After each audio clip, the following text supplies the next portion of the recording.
সুপ্ৰভাত প্ৰিয় দৰ্শক, পুনৰ এটি নতুন ভিডিঅ'লৈ সকলোকে স্বাগতম জনাইছোঁ। ভাবিলোঁ আজি গড়ৰ আগফালৰ থকা সৰু বাৰীখন আপোনালোকক দেখুৱাম বুলি। বলকচোন মোৰ বাৰীখনত কি আছে। এয়া চাওক দাংবডি। দাংবডিটো আজি মই ভাজি খাম বুলি ডাঙৰখিনি ছিঙি লৈছোঁ। এয়া দাংবডি।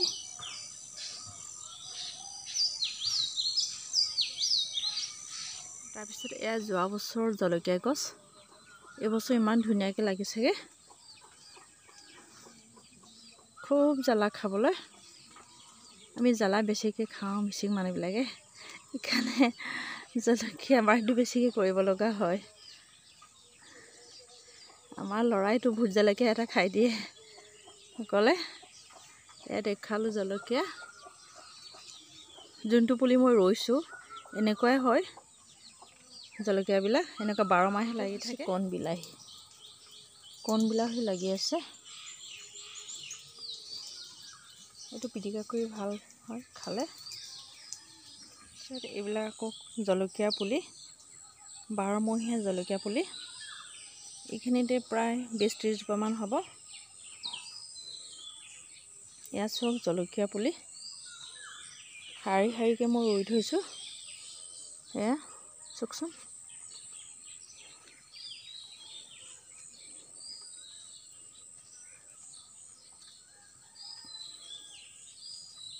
জলকীয়া লাগিলে মই পিছৰ ভিডিঅ'ত দেখুৱামগৈ আপোনালোকক।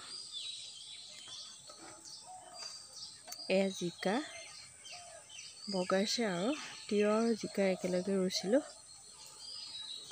চাওকচোন কিমান ধুনীয়াকৈ বগাইছে। মাজে মাজে তামোল আৰু নাৰিকল গছ ৰুই দিছোঁ। এইজোপা ডালিমৰ গছ। আপোনালোকক কৈছিলোঁ নহয় 2টা ডালিমৰ গছ আছে বুলি। তাৰে এটা এইটো।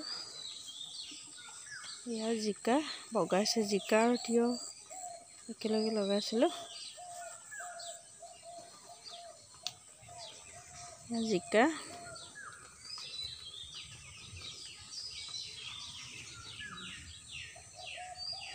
যেতিয়া লাগিব তেতিয়া পুনৰ আপোনালোকৰ ভিডিঅ'ত দেখুৱামগৈ মই।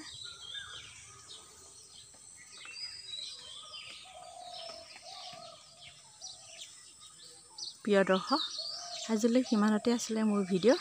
যদি আপোনালোকে মোৰ ভিডিঅ'টো চাই ভাল পায় তেতিয়াহ'লে লাইক, শ্বেয়াৰ আৰু ছাবস্ক্ৰাইব কৰিবলৈ নাপাহৰিব প্লিজ। ধন্যবাদ।